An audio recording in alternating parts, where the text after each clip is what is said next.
बबुआ चंदन देखो अब हमारा मिजाज बहुत ज्यादा खराब होता है। बुझाता कि अब हम ना जियो,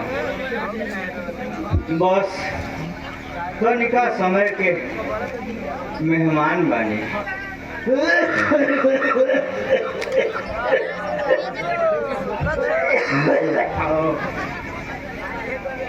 सुरेश बबुआ कहाँ गइल बा? उनके के देखे खातिर अब हम जियो तानी।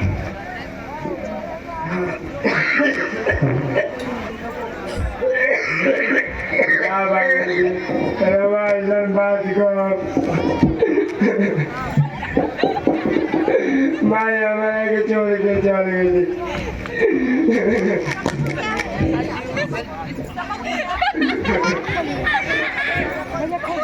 जब तू हमारा के छोड़ के चल जीवा तो हमें दुनिया में केकरा सहारे रहो बाबूजी। जब वो छोड़ के चल जाए तो हम केकरा सहारे रहो बाबूजी।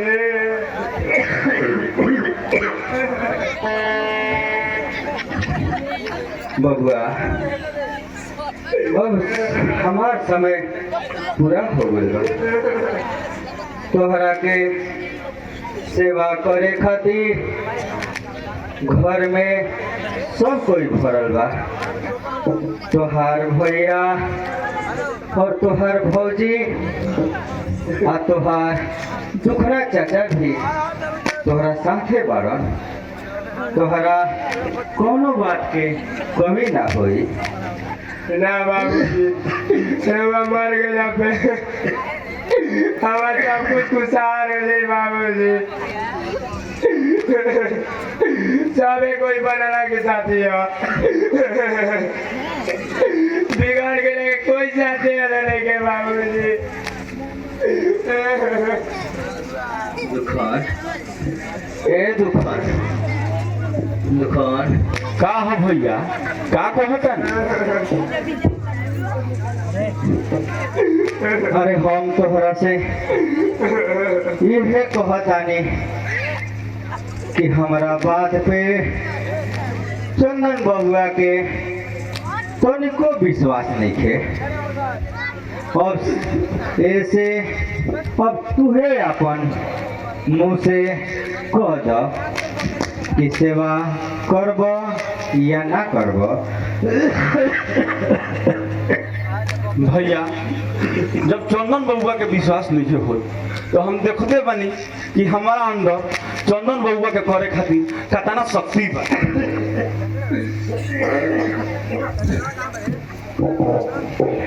दुखर तोहार ऐसा काम नहीं करे के।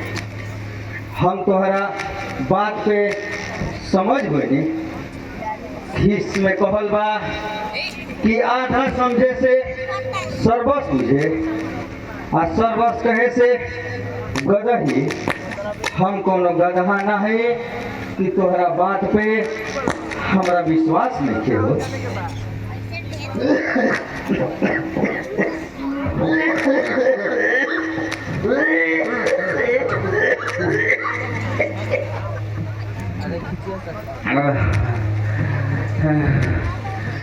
सुरेश बबुआ कहाँ गइल बा? अइलन ना? धीरज धरी भैया वो बैठ जी के लिए आला कोई बा। अब बैठ जी अब आवले चाहता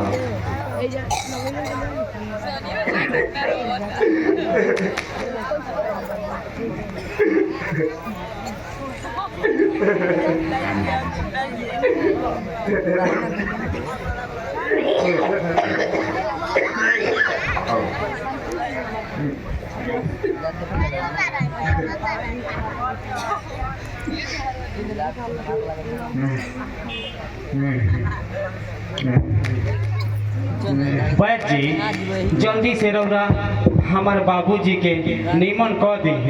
अगर हमार बाबूजी के रौरा निमन कह दे हम तो हम अपन हिस्सा में से आधा रौरा के दे दे हम।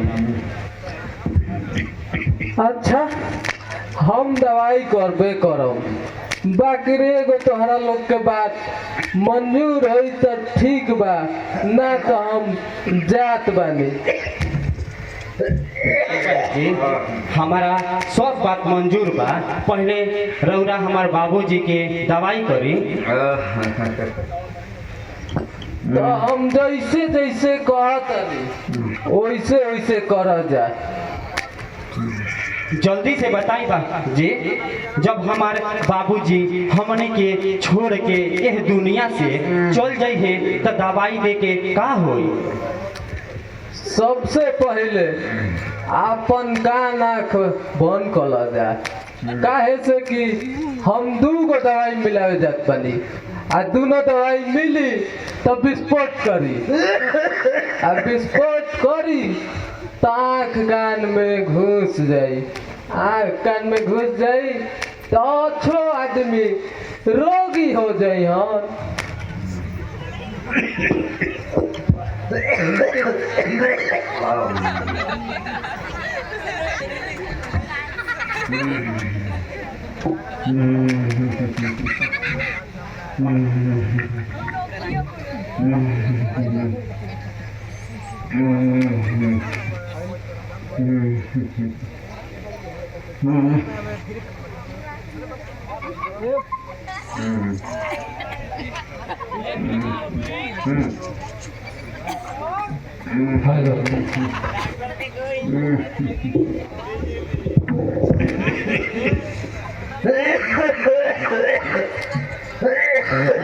अपनी अपन पैसा हम जहर में दवाई ना मिलाई।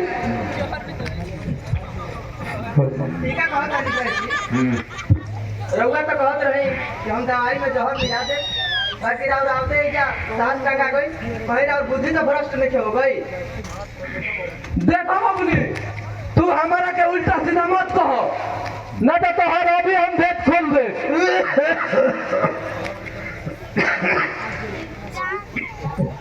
ना बेटी ऐसा गलती मत करी, अगर हमारे मालिक के पता चल जाए तो हमरा के गरम लोहा कह के मर जाए।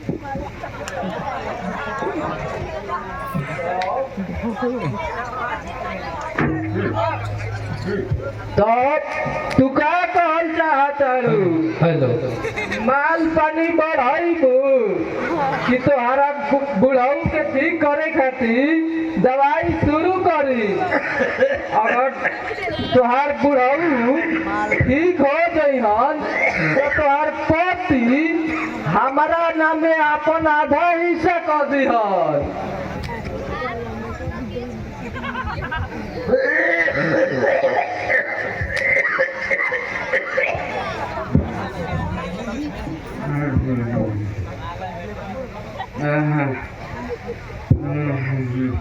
हाय लीबे जी, दवाई में जल्दी से जहर मिला दी।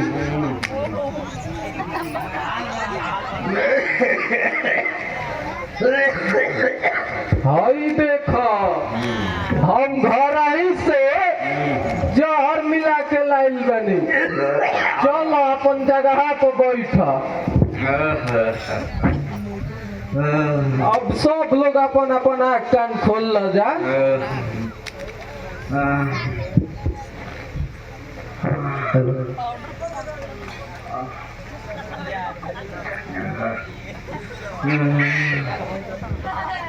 अब हम जात बानी, ठीक हो जाए के चाहिए, बाकी केहू मरे वाला के रोक ना सकेला, और वही में हम गारंटी के दवाई ना करीला।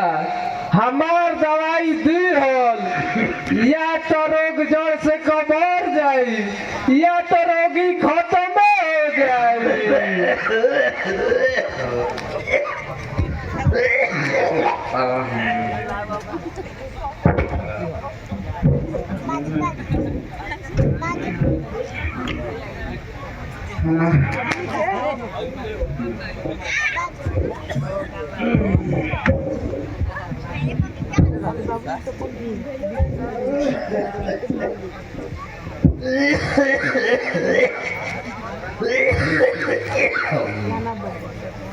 दुख अब हम जाता नहीं। अब तू चंदन के सेवा करत रही।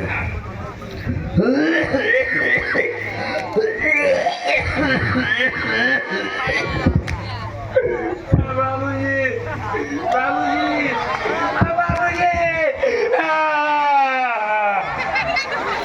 बाबूजी बाबूजी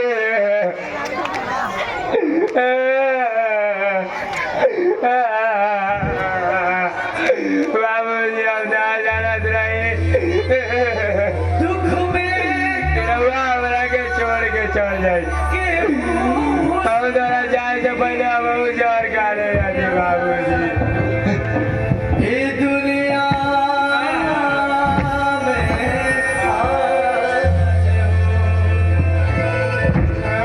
हित परित हिताई मिताई जात छोड़ देला।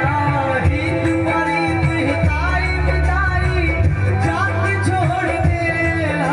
जब समय होला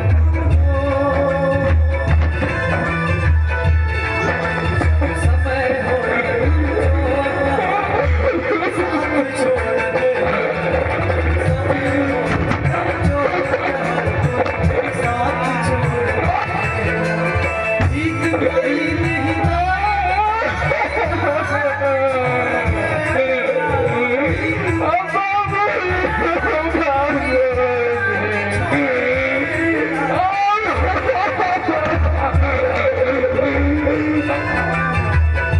समय होला कमजोर हर कोई साथ छोड़ देला। समय होला हर कोई साथ छोड़ देला।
चंदन बबुआ अब रोवाला में कुछ नहीं करे मरे वाला के कोई रोक ले बा बबुआ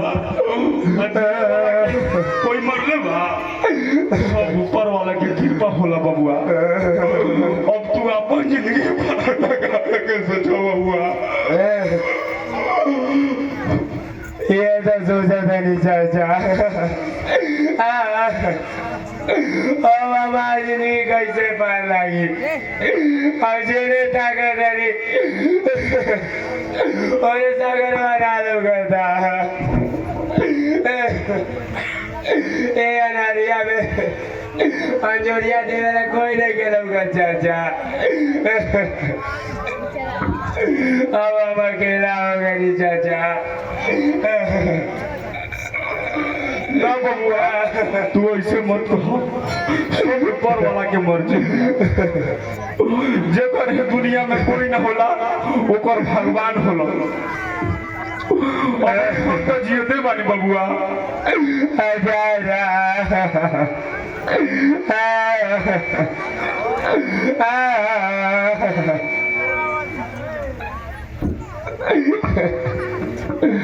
अरे तू लोग भाषा नहीं बोलो कि हिलास चले जाके नदी नहर में फेंकवा लो हिलास घर में रहा तो बहुत महंगा था तो कहा लगा कि हम नदी नहर में फेंक आए